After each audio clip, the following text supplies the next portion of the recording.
Miss Charlotte. Yes? Kaibigan ko kasi si Mickey. Alam niyo, bata pa lang kami, magkakilala na kami noon, kaya kilala ko po siya at hindi siya magnanakaw. Kaya ka pala todo defense sa kanya. Teka, baka mamaya nagkakampiyan kayo against me.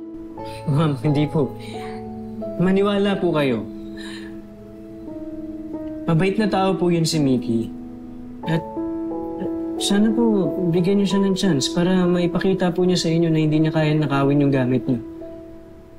Kung gusto niyo po, tutulong ako maghanap ng plushies niyo. Teka nga. Do you like her? No, hindi po. Come on, bellboy.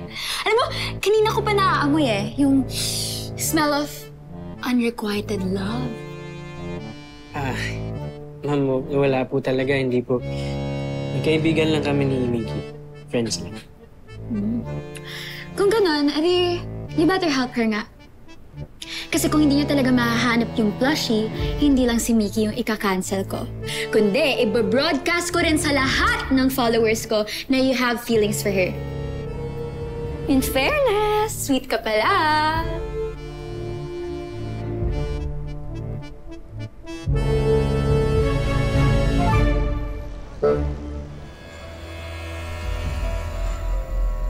Willard, ba't mo naman sinabi yun kay Ma'am? Nadamay ka po tuloy sa galit niya.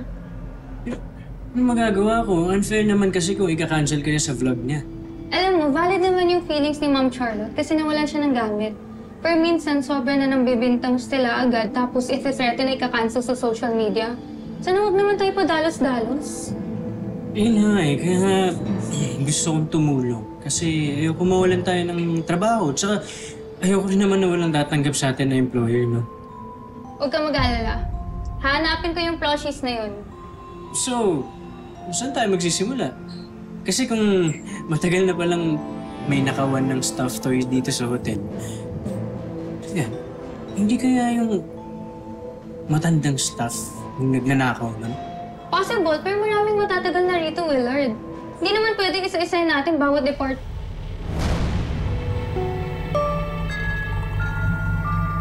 Hindi kaya ito yung kumuha ng plushie ni Ma'am? Sino? Ano? Basta, tara! Teka! Saan tayo pupunta? Basta, sumunod ka lang! Wait lang.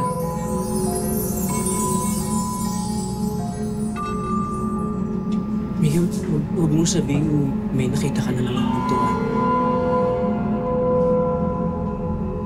Umumulto nga! Sorry, alam kong takot ka sa multo, pero totoo, nakita ko sa kwarto ni Ma'am. Feeling ko siya yung kumuha ng plushie ni Ma'am Charlotte. Willard, etong multo na to yung paraan natin para mahanap yung mga nawawalang plushies. Ito din yung chance natin para hindi tayo mawalan ng trabaho. Kaya tara na! Tara na! Sige na!